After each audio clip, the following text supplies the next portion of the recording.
안녕하세요. 방금 소개받은 안고가게 임장미라고 합니다. 그러니까 반지 카페를 되게 많이 찾아봤어요. 그리고 그 전에도 익히 말씀을 들어서 잘 알고 있었어가지고요. 이게 저명하신 강사분들이 서셨던 이 자리에 서게 돼서 너무나도 영광이고 다시 한번 감사의 말씀을 드립니다. 조금 전에 5월 말씀하셨는데 제 이름 제가 졌습니다. 어떻게 된 거냐면요. 제가 태어난 곳이 사실 일본이에요. 그래서 이제 어머니가 한국 분이시고 아버지가 일본 분이신데 일본 이름으로 태어났어요. 일본 이름으로 태어났다가 한국에 와가지고 제가 그냥 어렸을 때 저는 기억이 안 나요. 제가 그냥 장미한다라고 그렇게 얘기를 했대요. 제가 아마 처음 배운 한국말이 장미가 아니었을까라고 생각을 합니다. 그래서 특이하게도 저는 제 이름을 제가 지은 사람입니다. 열심히 개척해 나가고 있습니다. 그래서 제 인생 역시도 마찬가지로. 제가 오늘 말씀드리고 싶은 부분은 이제 먼저 소개해 주셨듯이 새로운 K 콘텐츠 생명 존중의 반려문화입니다. 그 반려문화라고 하면 제가 사실 질문을 드리려고 했거든요. 혹시 동물 키우시고 계신 분이 계신가요? 라고 질문을 드리려고 했는데 먼저 해주셔가지고 없다는 게 없으시다는 게 판명이 먼저 됐습니다. 말씀하신 대로 1500만 시대예요. 반려동물을 키우시는 분들이 지금 현재 1500만 가구 인구가 되시고 그분들이 점차적으로 점점 증가 추세에 있으세요. 그러다 보니 당연하게 반려동물에 관련된 사업 역시도 계속해서 발전해 가고 있는 그런 상황이고요. 그 안에서 저는 조금 독특한 반려동물 사업을 좀 진행을 하고 있습니다. 잠깐 먼저 말씀드릴 거는 제가 원래 반려동물 사업을 하던 사람은 아니었었거든요. 그 미디어 엔터테인먼트 쪽 그리고 뭐 판권 쪽이라든지 그리고 잠깐 외도를 했던 거는 산업의료관광 그쪽 마케터로 해가지고 활동을 좀 진행을 했었었는데 지금 되게 생뚱맞게도 반려동물 사업을 하고 있죠. 그거는 이제 차츰 말씀을 드리기로 하겠고요. 제가 지금 반려동물 산업보다는 이 반려동물에 관련된 내용들이 생명 존중을 기반으로 해야지만 발전해 나갈 수 있고 그래 그 생명 존중을 기반으로 한 컨텐츠가 어떻게 또 새로운 K 컨텐츠가 될 수 있는지에 대해서 좀 이 자리를 빌어서 여러 가지 이야기를 한번 나눠보고자 합니다. 제가 그 한류라고 불리우는 문화의 첫 번째 1세대 내지는 1.5세대거든요. 그래서 맨 처음에 제가 일을 했었던 거는 한류 공연, 팬미팅, 드라마 제작, 뭐 판권인데 넷플릭스 같은데 판권을 수출하는 일이라든지 그런 업무들을 하다가 제가 좀 해외랑 일을 많이 하다 보니까 좀 부끄럽게도 국내 여행이라든지 국내 쪽 출장이라든지 그런 게 좀 드물었었어요. 그래서 전북을 처음 찾은 게 제가 2023년 8월입니다. 2023년에 처음 전북을 찾았고 그때도 강연이었었거든요. 이렇게 강연짜리였었는데 그때 제가 제작을 해왔었던 K 컨텐츠라든지 뭐 의료관광에 대한 마케팅 일이라든지 그런 부분들에 대해서 소개를 하면서 제가 유기동물 입양 교감 펜션을 만드는 게 목표라고 저희 인생에 있어서의 목표를 좀 밝혔던 일이 있습니다. 잠깐 이제 조금 개인적인 말씀을 드리자면은 저는 어려서부터 강아지, 고양이 계속 같이 제 생활에 있었던 사람이었었거든요. 근데 이렇게 반려동물을 계속 해가지고 키우다 보니까 알잖아요. 그 한 생명을 평생을 책임진다는 게 얼만큼 큰 책임이 필요하다는 거에 대해서 알고 있다 보니까 제가 스스로 선택을 해가지고 이 아이를 선택을 해서 키우게 된 거는 되게 오랜 결심이 좀 필요한 일이었었거든요. 그래서 제가 오래오래 고민을 하다가 파양을 당한 고양이를 한 마리를 입양을 하게 돼요. 근데 동물이 또 동물을 부른다고 한 마리를 키우다 보니까 또 다쳐서 구조하네, 교통사고 당해서 구조하네 해가지고 제 인생을 어떻게 보면 바꿔놓은 4마리의 고양이를 키우게 됐고 그 아이들과 20년 넘게 같이 생활을 하다가 마지막 보낸 친구가 24살이었거든요. 24년 정도를 제가 반려동물들과 함께 해오고 그러다가 그 아이들을 한 마리 한 마리 이제 보내고 나가지고 제가 굉장히 극심한 펫로스에 시달리게 됩니다. 이게 펫로스라고 하는 거는 저도 상상을 못했어요, 사실. 그 약간 천재지변 같은 거더라고요. 제가 약간 되게 긍정적인 성격의 사람인데도 불구하고 20년 동안을 살 부대끼고 교감하고 내 동생처럼 그렇게 지냈던 아이들을 하나하나 떠나보내고 나다 보니까 정말 이거는 어떻게 제가 인간으로서 인간의 의지가 이겨낼 수 있는 그런 종류의 그런 뭐랄까 그런 정말 막 심장이 떨어져 나가는 것 같은 아픔을 겪고 한 1년 정도를 제가 일을 못하게 돼요. 그리고 진짜 1년여 동안을 저희 셋째 고양이가 마지막까지 제 곁을 지켜줬거든요. 그 친구가 24살에 이제 하늘나라로 갔는데 마지막 제가 힘들어하는 1년 동안에 진짜 호호 할머니였어요. 이렇게 고개 막 이러고서 흔들고 다니는 호호 할머니였는데 계속해서 제 곁을 지켜줬거든요. 그러다가 이제 저도 이제 다시 일어나야 되겠다라고 생각을 한 게 그 동물보호소 봉사활동을 다니면서부터였는데 그때쯤 이 친구가 또 안심을 했는지 그때 또 하늘나라로 가더라고요. 그래서 제 인생을 바꿔놓은 4마리 고양이를 그렇게 보내고 저는 동물보호소에서 봉사활동을 하면서 다시 이제 살아가기 위한 마음을 좀 이렇게 다지게 되거든요. 근데 그때 또 우연찮게도 제가 아시는 대표님이 마이펫 플러스라는 동물병원 정보 플랫폼을 운영하고 계셨는데 거를 좀 같이 일을 좀 해보자라고 하시더라고요. 생뚱맞게도 엔터테인먼트 일을 하다가 갑자기 이제 동물 관련된 일을 하게 돼요. 그게 이제 제가 동물 관련된 반려동물 산업에 뛰어들게 된 첫 계기였었습니다. 그 동물보호소에서 그 봉사활동을 하면서 되게 막연하게 제가 계속해가지고 좀 기획을 잡았던 것 같아요. 계획을 잡았던 게 일반적인 반려동물 산업이 아니라 유기동물에 대한 일들을 어떻게 하면 산업화를 시킬 수 있을까, 그거에 대한 선순환 구조를 어떻게 하면 만들 수 있을까, 그 부분에 대해서 되게 처음에는 막연했지만 차근차근 일을 조금 진행을 해왔었던 것 같고, 그러던 중에 제가 이제 전북과 인연을 맺게 됩니다. 그래서 전북과 23년 8월에 처음 인연을 맺고 유기동물 입양 교감 펜션을 만들고 싶다라고 목표를 밝혔고요. 그리고 같은 해 12월 제가 일을 벌립니다. 전북에서.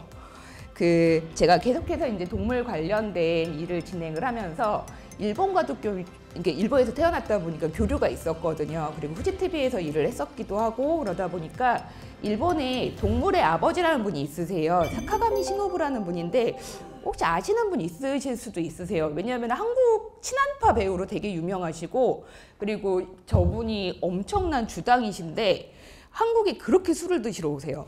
근데 이제 저분이 일본에 그 도쿄 근방에 있는 치바라는 지역이 있어요. 거기에 동물보호소를 사비로 운영을 하고 계시거든요.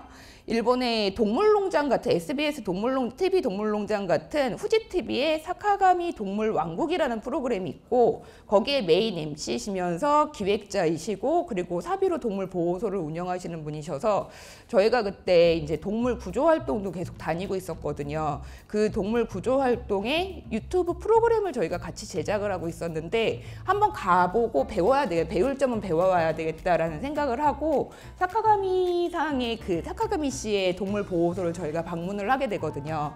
그때가 이제 아까 말씀드린 23년 8월 정도의 일이었었고 저희가 일본을 가가지고 여러 가지 말씀을 나누면서 뜻이 되게 잘 통해서 의기투합이 됐어요. 그래서 제가 강연을 끝내고 왔는데 한국을 오시겠다고 서울 놀러 오겠다고 그러시더라고요. 그래서 워낙에 또 서울 자주 오시고 그러셨다 보니까 서울은 너무 식상하지 않냐, 전주 어떠시냐, 전북을 한번 같이 가자라고 얘기를 했더니 되게 흔쾌하게 오케이를 하셨거든요. 왜냐면 워낙에 술 좋아하시고 음식 좋아하시고 그러시는 분이다 보니까 전주를 이미 알고 있었고 전북을 가보고 싶어 했다라고 그렇게 말씀을 하시더라고요. 그래서 저희가 동물 때문에 만난 사이니까 그럼 동물 관련된 컨텐츠를 제가 한번 만들어 보겠다. 어차피 유튜브 촬영 오실 거 아니냐. 그러면서 제가 아까 말씀드린 유기동물 입양 교감 펜션에 대한 기획을 잡고 있었던 거를 살짝 가미를 시켜서 그때는 저희가 펜션을 운영하는 상태는 아니었었기 때문에 여행 프로그램을 만들어보자, 여행 프로모션을 만들어보자 라고 기획을 하고 23년이잖아요. 22년에 저희가 어떤 일이 있었냐면은 화성에서 1,400마리의 강아지를 구조한 일이 있었습니다.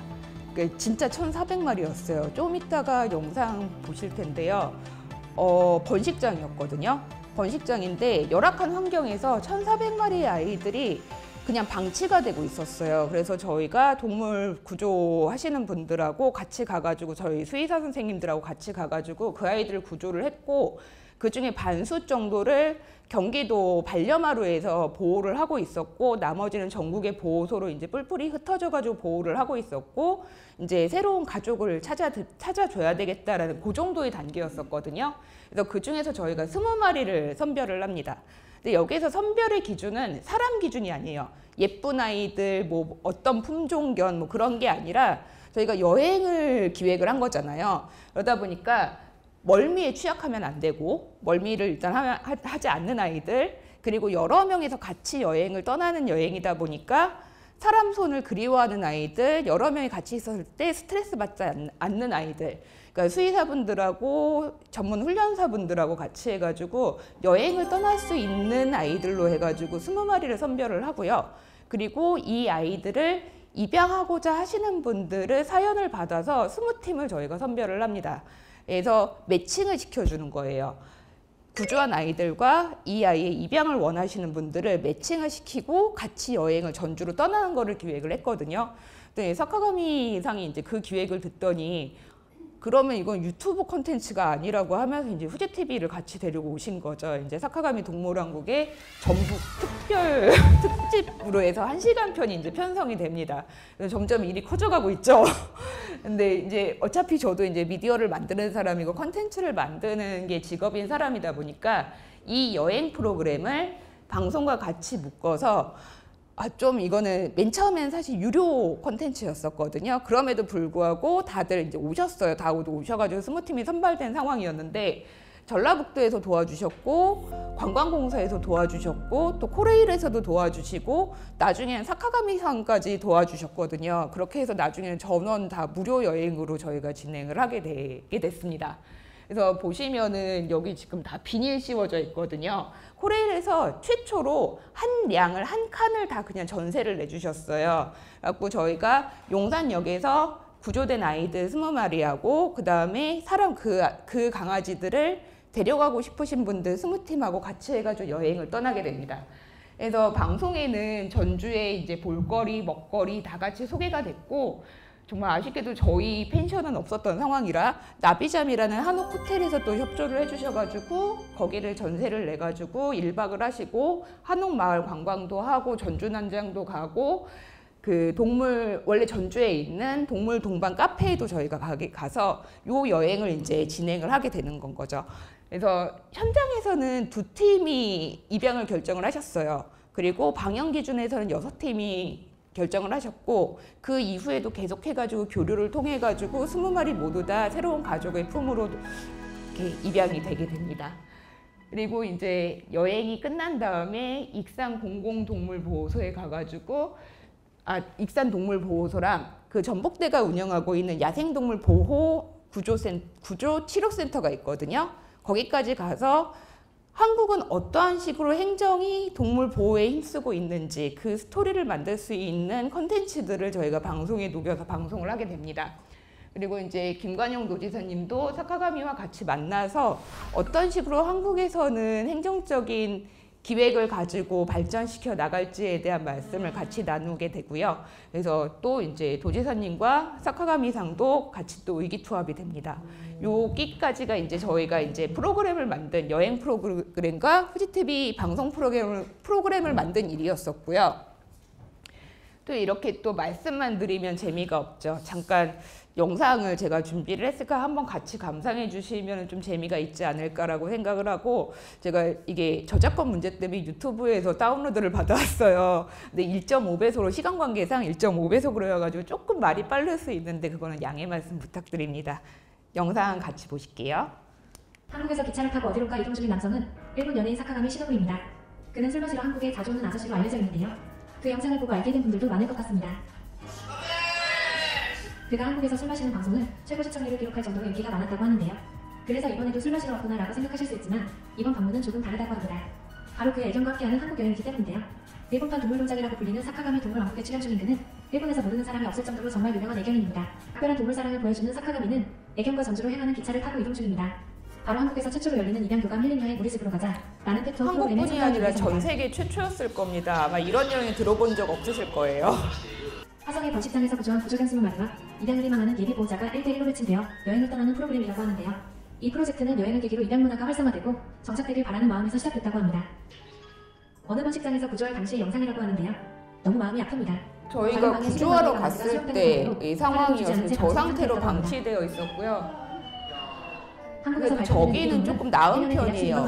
뜬장에서 다 자라고 있는 아이, 번식만을 위해서 자라고 있는 아이들이 꽤 많이 있는 현실입니다. 일본과 비교하면 한국에서 발견되는 유기동물이 저런 식의 뜬장에서 자라고 있는 아이들도 굉장히 많은 게 현실입니다. 죽어서 발견되거나 죽기 직전에 구조되는 경우가 대부분인데요.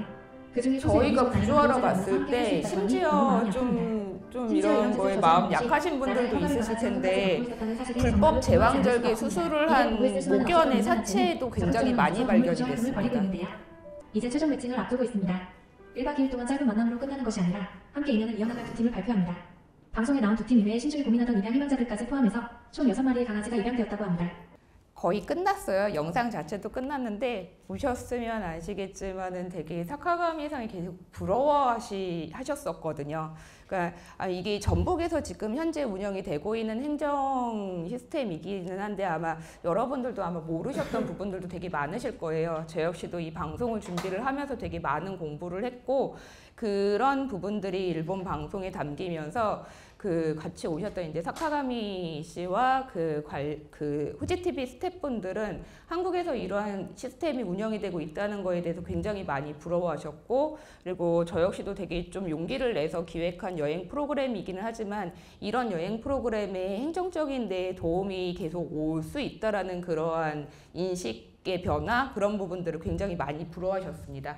그리고 이제 2025년 5월 제가 23년에 처음 전북에 와가지고 조금씩 이제 열심히 조금씩이기는 하지만 정말 열심히 준비를 해서 그 원래는 제가 올해 들어가지고 안고 가게가 원래 저희가 운영하던 사지 말고 입양하자라는 캠페인의 이름이었었거든요. 근데 올해 초에 저희가 법인으로 설립을 하면서 본격화를 시작을 합니다. 요 이제 반려동물, 유기동물 입양 교감 프로그램을 이제 본격화를 시작을 하고요. 그래서 열심히 부지를 알아보고 있는 도중에 올해 2월에 문체부에서 공모 사업을 하는 그 반려동물 친화 관광도시 사업의 익산이 선정이 됩니다. 그러면서 익산문화재단에서부터 익산문화관광재단으로부터 익산 함라에 지금 한옥마을이 있는데 거기에서 한번 요 사업을 같이 컨텐츠를 채워 넣으면서 같이 해보면 어떻겠느냐는 제안을 받게 되거든요. 그러면서 저희가 좀 한 3개월여를 이제 같이 고민하고 협의를 나누면서 결정을 해가지고 이제 운영을 시작을 하게 됐고요. 이 함라에 있는 한옥마을 중에 별채 쪽에서부터 저희가 동물 관련된 컨텐츠로 제가 생각하고 있는 유기동물 입양 교감 펜션을 운영을 하기로 이제 결정이 됐고 이제부터 이거를 좀 시작을 하고 있는 상태입니다. 저희는 이런 식으로 운영이 될 예정이에요. 아직 이제 준비를 하고 있는 단계다 보니까 저희가 지금까지 하고 있었던 구조 활동 계속해가지고 진행을 할 거고요. 저희 쪽 이제 협력해 주시는 수의사분들이 건강 관리 해주시고 또 미용 관리하고 정서 관리라고 하는 거는 이제 사회화 훈련이라든지 이 아이들이 좀 다친 마음을 조금 치료를 해서 입양을 보낼 수 있는 상태로 만든 다음에 그 중에서 또 선별을 하게 됩니다. 당연하게 보호소에서 보호를 해야 되는 아이들도 있고 그 중에서 이제 좀 활발한 친구들 그리고 사람 손길을 무서워하지 않고 오히려 그리워하는 아이들 그런 식으로 이 펜션에 상주할 수 있는 성향에 맞는 아이들을 선별을 해가지고 펜션으로 오시는 분들과 입양에 대한 경험을 하실 수 있게 그리고 사람 역시 마찬가지로 그냥 사진만 보고 아, 얘 입양하고 싶어 그게 아니라 같이 지내보시는 거죠. 산책도 시켜보고 그리고 좋은 면만 있는 게 아니잖아요. 배변 활동도 해야 되고 하다 보니까 똥도 치워보고 그러가면서 이제 같이 이 아이들을 어떤 식으로 길러야지만 되는지 그리고 저희가 이제 그 생애주기라고 하죠. 각 생애주기에 맞춰가지고 어떤 식으로 병원을 데려가야 되고 예방접종을 해야 되고 그런 것도 알려드리고 하면서 이 아이들과 20여 년을 넘는 시간 동안에 같이 할 수 있는 각오가 되어 있으신지 그 경험을 하게 하고 그 다음에 그걸 통해서 입양을 보내는 이런 시스템으로 운영을 하게 되고 그리고 이게 사실상 혼자서 할 수 있는 일은 절대로 아니거든요. 지금 현재 지역민들과 같이 해야 되는 일들이기 때문에 저희가 이 과정을 통해서 익산시 동물보호소와도 연계를 해 나갈 예정이고, 그리고 이제 미용관리나 정서관리에 있어가지고 원광대 반려동물 산업과도 연계를 해가지고 좀 작지만 그 청년들한테 새로운 일자리를 창출해 줄 수 있는 그런 부분까지도 좀 연결을 해서 생각을 하고 있습니다. 그리고 중증치료 전복대 수의학과 연계라는 부분은 뭐냐면요, 저희가 구조한 동물들은 당연하게 저희 쪽에서 케어를 하게 되겠지만은, 제가 의료관광했다고 아까 살짝 말씀드렸잖아요. 저는 동물 수의학도 의료관광이 충분히 가능할 거라고 생각을 하거든요. 지금 한 2개월 정도 전에 스위스에서 강아지를 데리고 들어오신 분이 있으세요. 스위스에서부터 한국 동물병원하고 연계를 해가지고 심장 수술을 받으러 들어왔거든요. 한국의 수의학이 생각보다 꽤 해외에서 높게 평가를 받고 있는 상황이에요, 지금. 그래서 이러한 부분들이 시스템이 아직 만들어지지 않았기 때문에 아직은 미흡한 부분들이 많지만, 지금 정밀 수술이라든지 슬개구 수술, 그리고 강아지들 건강검진도 되게 많이 하고, 그리고 한방으로 활용해가지고 강아지, 고양이도 침을 맞거든요. 혹시 아셨나요? 진짜 침 맞아요. 잘 맞아요. 그래서 한방하고 연결된 부분들도 저희가 한국으로 들어와가지고 치료를 받을 수 있는 좀 그런 같이 연계해가지고 수의 의료 관광을 할 수 있는 길도 같이 기획하고 지금 모색을 해나가고 있는 중입니다.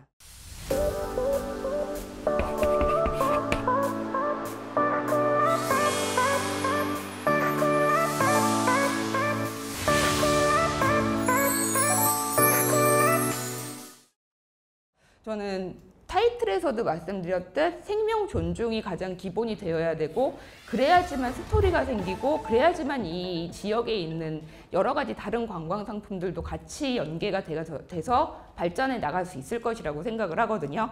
그래서 제가 생각하고 있는 거는 선순환 구조 총 5가지가 있습니다. 그중에 첫 번째는요,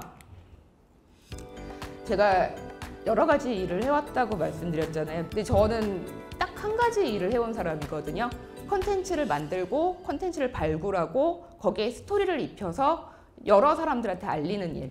그게 공연이 될 수도 있고 팬미팅이 될까, 어떤 하나의 연예인이 될 수도 있고 드라마가 될 수도 있고, 그리고 의료관광이 될 수도 있었던 거죠. 그리고 이제는 이제 동물에 관련된 컨텐츠를 만드는 거를 업으로 삼아가고 있기 때문에 제 경험 역시도 선순환 구조로 이루어진다고 생각하거든요. 전혀 생뚱맞은 일을 하는 게 아니라 지금까지의 귀한 인연들과 제 경험과 시간들을 살려서 앞으로도 계속해서 이런 일들을 만들어 나가야 된다라는 선순환 구조를 말씀을 드리는 거고요. 그리고 좀 의료관광 했을 때 좀 재미있는 일화 하나를 좀 말씀을 드릴게요. 혹시 막걸리 붐 일었었던 거 혹시 기억하시나요? 한국에서도 그렇고 일본에서도 그렇고 갑자기 막걸리가 막 붐이 일었었잖아요. 그거를 저희가 진행을 했었거든요. 어떻게 된 거냐면은, 제가 의료관광 1세대예요. 의료관광도 진짜 1세대거든요. 너무 막연했어요.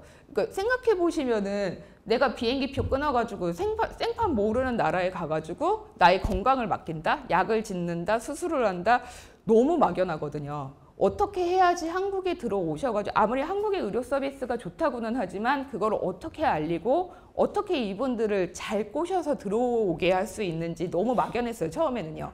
근데 제가 처음에 이제 같이 일을 했었던 게 한의원이었었거든요. 한방이었었기 때문에 아마 다른 분야였으면 제가 또 다른 마케팅 수단을 썼겠지만은 한방이었었기 때문에 문화와 연결이 될 수 있다라고 생각을 한 거죠. 그래서 이게 낯선 게 아니거든요. 그때 또 저희 또 죽이 잘 맞는 한의원 원장님과 저희가 또 같이 호흡을 맞췄었기 때문에 이분이 아이디어를 내셨어요. 막걸리로 얘기를 하면 어떨까? 한방에서 이게 전혀 드문 일은 아니에요. 예로부터 저희 선조들도 쌀뜨물로 피부 관리를 해왔잖아요. 곡물이 들어가 있고 누룩으로 피부 관리를 해오기도 했었고, 발효 한방으로 피부 관리를 해왔었거든요. 되게 유명한 발효 한방 화장품도 있을 정도잖아요. 그래서 저희가 그 원장님의 아이디어로 막걸리라고 이름을 한번 붙여보자라고 하시더라고요. 그래서 너무 좋은 아이디어라고 저도 생각을 했고, 그래서 제가 그때 마침 국순당에서 이화주라고 하는 되게 걸쭉한 왕가의 막걸리를 복원을 하셨거든요. 그래서 그냥 국순당 홍보팀에서 그냥 연락을 해서 같이 하자, 콜라보 하자라고 말씀을 드렸어요. 근데 너무 흔쾌하게 좋다라고 하시더라고요.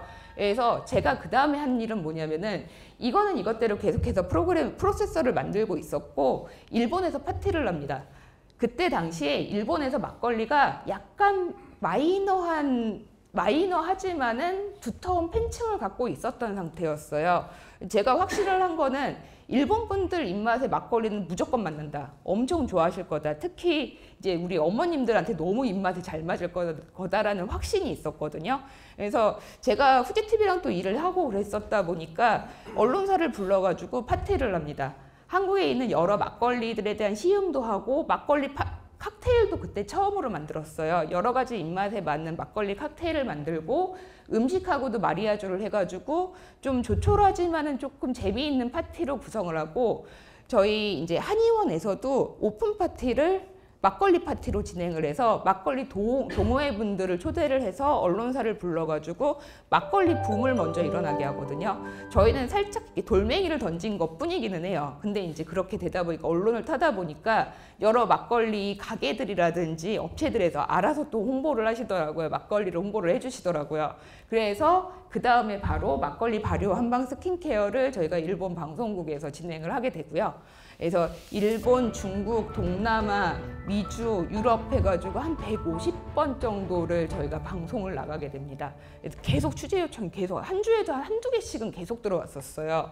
그래서 사실 한의원의 매출은 한약이잖아요. 근데 이분들이 막걸리 한방 스킨케어를 통해서 한국에 들어오고 한두 번 계속 왔다 갔다 하시면서 뭐 소화환을 한번 또 사보기도 하시고 가벼운 공진당을 또 사보기도 하시고 하시면서 결국은 한약의 매출로 이어지더라고요.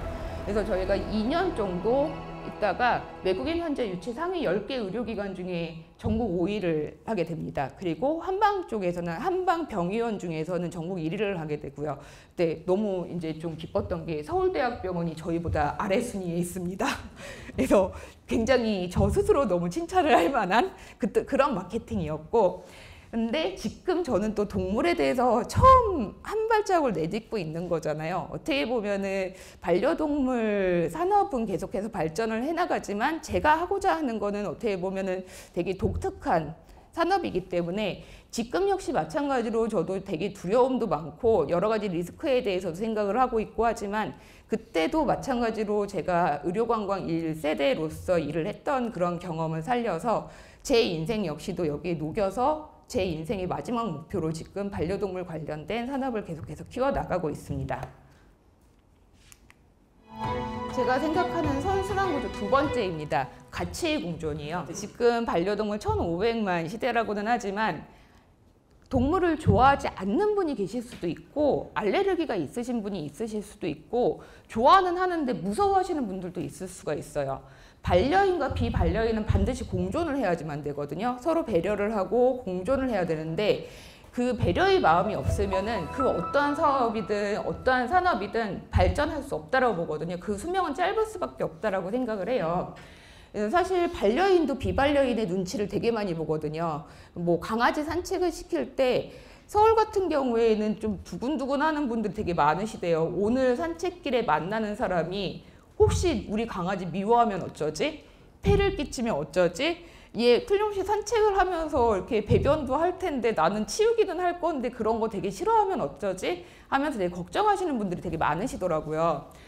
반려인은 비반려인의 적대적인 행동이라든지 인식 부족 어떤 게 있느냐면은 예뻐하세요. 예뻐하시는데 허락을 받지 않고서 막 달려와가지고 만지는 거예요. 그러면 물림사고가 일어날 수도 있거든요. 아무리 순한 아이라고 하더라도 순한 강아지라고 하더라도 낯선 사람이 막 다가오면은 깜짝 놀라서 자기도 모르게 물 수가 있어요. 근데 만져도 되나요? 라고 얘기를 하고서 만져야지만 그런 부분에 있어서 안전할 수가 있다는 건데 그런 부분에 대해서 아직까지 패티켓이라고 하는 부분들이 조금 덜 성숙해 있는 상태여서 많이 지금 교육들을 또 지자체 차원에서도 하고 계시는 상황인 거죠.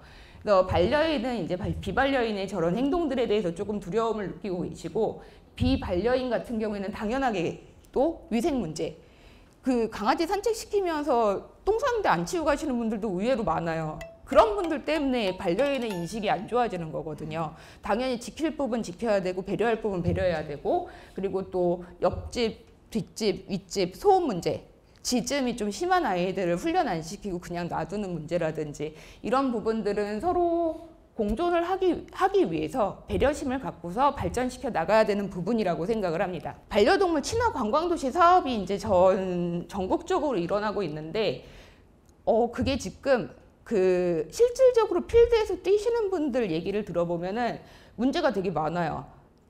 깨끗하고 넓고 아름다운 운동장을 만들어 놓으면 당연히 다 오실 거라고 생각을 하지만 같이 물 숙소가 없어요. 같이 먹을 식당이 없어요. 당연히 관광의 주체는 사람이거든요. 강아지가 아니라 사람이기 때문에 관광을 오셨으면 체류형 관광이 돼야지만 되잖아요. 강아지와 같이 묵을 수 있어야 되고 같이 밥을 먹을 수 있어야 되는데 숙소를 잡았는데 밥 먹을 데가 없다? 그런 얘기들이 되게 많으신 건 거죠. 결국 관광이랑 똑같아요. 동물 동반 관광이라고 해서 별다를 거 없어요. 사람이 기준이 되지만 동물과 같이 할 수 있는 장소들이 늘어나야 되는데 그 장소들이 아직까지는 턱없이 부족한 게 사실이고, 그런 부분들을 계속해서 발전해 가기 위해서는 비반려인에 대한 배려가 반드시 필요하다는 거죠. 내가 털 알레르기가 있는데 밥 먹으러 갔더니 내가 좋아하는 단골집에 밥 먹으러 갔더니 강아지가 한 서너 마리가 있다. 그럼 당연히 그분은 불쾌하실 수가 있거든요. 그런 부분에 대해서 서로 공존할 수 있는 방법들을 계속해서 논의해 가야 되고, 거기에는 그 배려가 기본 바탕으로 깔려야지만 된다는 건 거죠. 제가 좀 그거에 대해서 좀 유사한 사례를 하나 갖고 왔는데, KTX에 지금 유아 동반석이라고 있거든요. 혹시 아시는 분 계셨나요? 그쵸. 아이들도 좀 마찬가지잖아요. 활발한 아이들이 있고 조용한 아이들이 있는데, 활발한 아이를 키우시는 분들은 생각보다 눈치를 되게 많이 보시더라고요. 어디 데려갔을 때 얘가 예의에 어긋나는 행동을 해가지고 욕을 먹으면 어쩌지, 그런 부분들이 조금 많이 걱정이 된다고 하시는데, 유아 동반석 5자리가 표시가 되어 있잖아요. 어떻게 보면 되게 의미 없거든요. 저 5자리 애만 앉아야 되는 것도 아니고 다른 자리 충분히 앉아야 되고 다른 칸에 탈 수도 있어요. 근데 저 5자리가 배려를 상징하는 거라고 저는 생각을 하거든요. 유아 동반 고객을 배려하기 위한 객실입니다. 불편하신 고객은 다른 호차를 이용하시기 바랍니다. 내가 눈치 보지 않고 내 활발한 아이를 데리고 탈 수도 있고, 또 여행을 하실 때 좀 조용히 가고 싶으신 분들은 다른 객실을 이용하실 수도 있고, 이러한 배려의 문제가 동물 동반 여행에서도 적용이 돼야 된다라고 생각을 하는 거죠. 그래서 이러한 반려인과 비반려인에 대한 선순환 구조도 저는 이 사업을 발전시켜 나가기 위해서 굉장히 중요한 요소라고 생각을 합니다. 그리고 제가 생각하는 선순환 구조 3번째입니다. 동물 보호는 자생할 수 없는가. 제가 이 사업을 진행을 하면서 되게 근본적인 물음이었어요. 제가 일반적인 동물 산업과는 조금 별도의 문제, 동물 보호를 기준으로 말씀을 드리고 있고, 제가 타이틀에서도 밝혔듯 생명 존중을 기본 바탕으로 해가지고 말씀을 드리고 있잖아요. 이 동물 구조하시는 분들, 보호하시는 분들, 이분들한테 제가 되게 궁금한 게 있었어요. 그래서 아까 저희랑도 같이 하고 계시는 심인석 대표님한테 제가 여쭤봤거든요. 대표님은 뭐 해 먹고 사세요? 뭘로 벌어먹고 사세요? 아무리 봐도 동물 구조와 동물 보호는 돈을 벌 수 있는 구조가 아닌 건 거죠, 제가 봤을 때. 근데 도대체 어떻게 생활을 하시는지가 되게 궁금했는데, 그냥 기부에 의존하신대요. 기부에 의존하시고, 동물농장 출연료 받아가지고 내 생활비 쓰고, 근데 계속 해가지고 동물 구조 나가야 되고, 온 아이들 밥 사 먹여야 되고, 또 다쳤으면 치료비 나가야 되고, 이게 올바른 구조인가라는 생각이 기본적으로 들더라고요. 동물 보호하시는 분들이 왜 돈을 벌면 안 되지? 라는 생각이 들었고, 그리고 제가 실제로 동물 보호소를 운영하시는 유튜브 분의 댓글을 봤을 때 되게 충격을 먹은 댓글이 있어요. 그 유튜버에서 동물 보호를 위해서 이제 아이들의 치료비를 대고 이제 사료값을 벌기 위해서 광고를 받으셨거든요. 펫 용품 광고를 받으셨고, 이렇게 협찬을 받으셔서 또 바자회를 운영을 하셨어요. 근데 댓글 중에 그런 댓글이 있더라고요. 돈 벌어 먹으려고 동물 이용하냐? 라는 댓글이 있더라고요. 왜 이런 생각을 할까요? 동물 보호를 하시는 분들은 돈을 벌면 안 되나?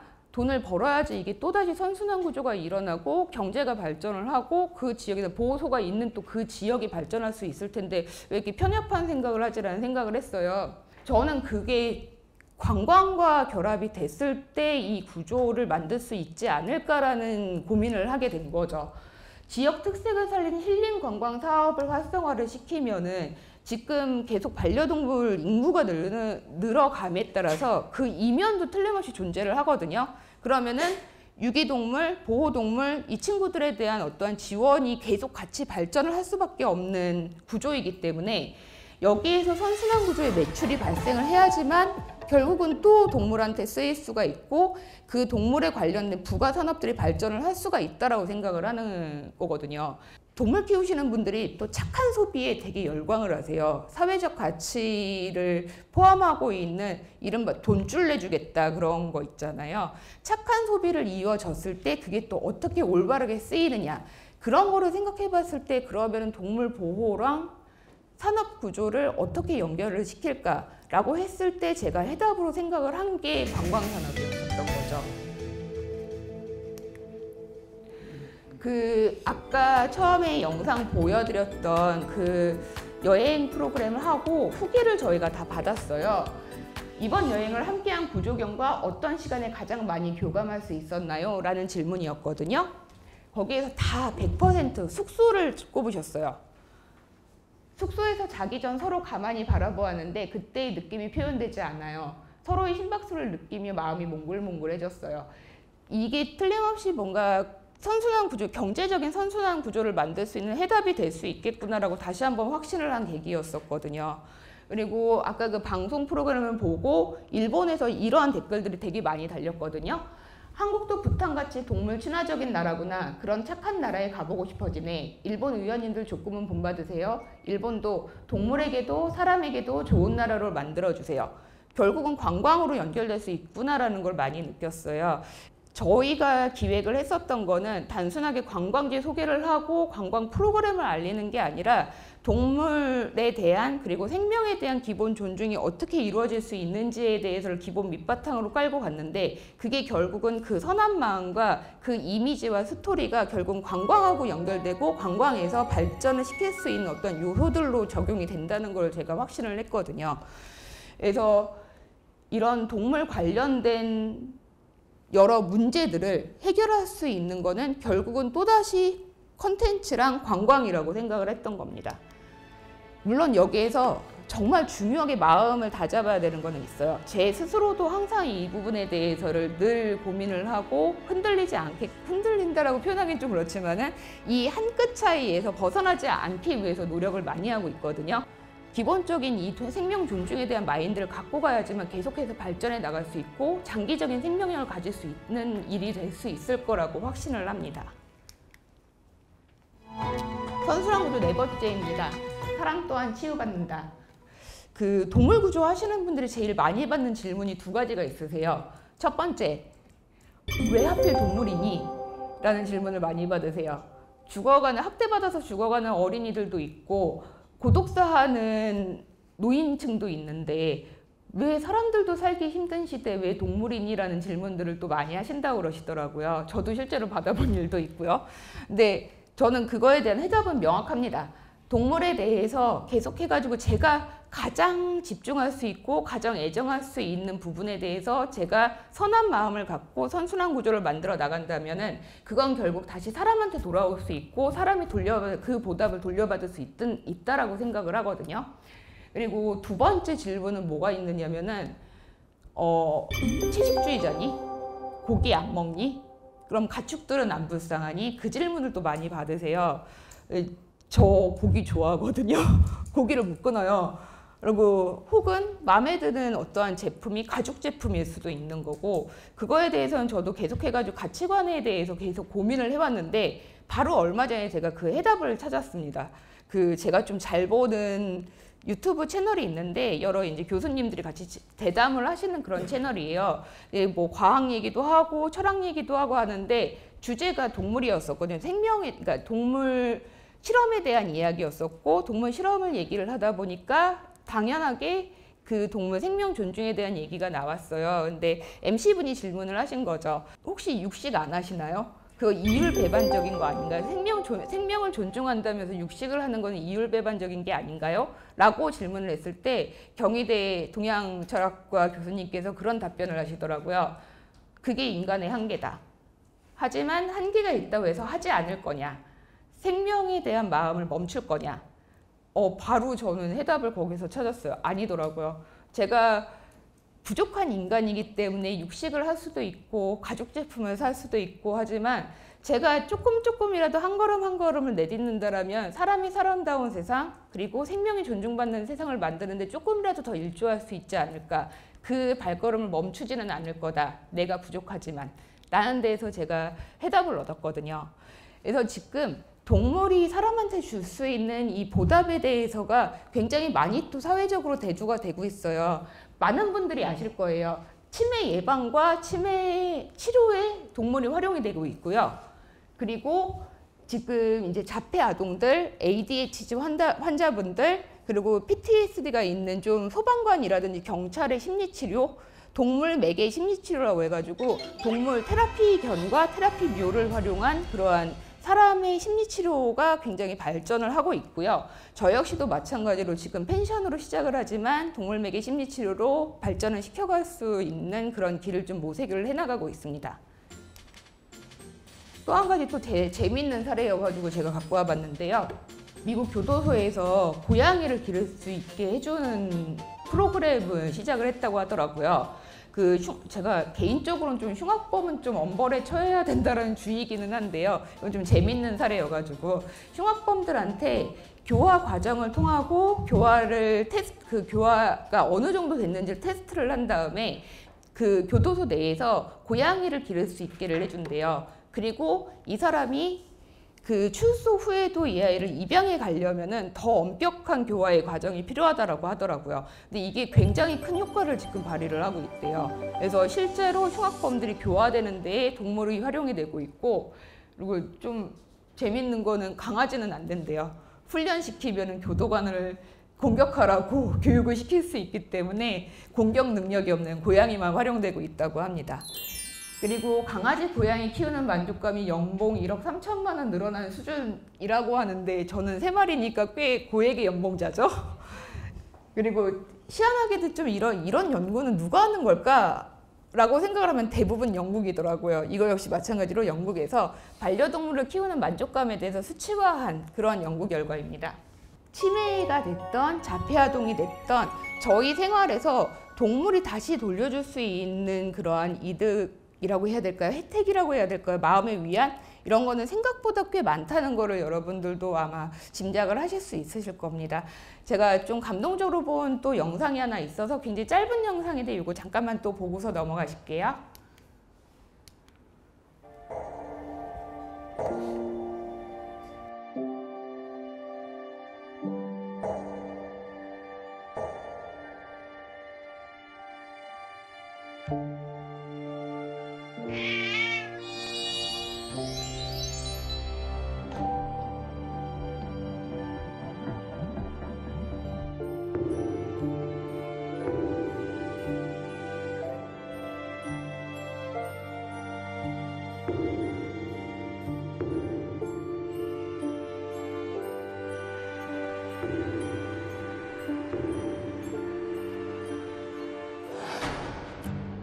Every sunset, are you facing every fear?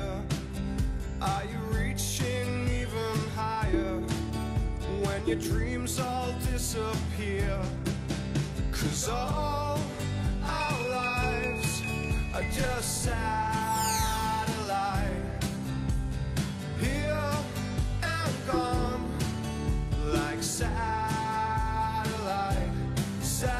moments that light up the sky. Satellite moments are just passing by. One truth bears repeating, a simple solemn phrase. Everything is fleeting, everything change. 'Cause all our lives are just satellite. 그리고 마지막 선순환 구조입니다. 또다시 공존이에요. 제가 지금 펜션으로 작게 시작을 하지만은 제가 만들고 싶은 마을이 있습니다. 제가 제 반려동물들과 함께 여생을 보낼 수 있는, 노년을 평화롭게 보낼 수 있는 그런 마을을 만들고 싶거든요. 저희가 입양교감 체험시설, 펜션으로 시작을 한 이후에 웰니스 체험시설, 동물매개 심리치료시설 이런 것들이 발전을 해갈 수 있고, 그게 저희가 할 수도 있는 거고 또 다른 업체들이 할 수도 있겠죠. 그리고 그 안에서 체험형 동물병원 의료관광을 또 발전해 나갈 수가 있는 거고, 그 과정에서 지역에 있는 인프라들을 같이 활성화를 시켜 나갈 수가 있고요.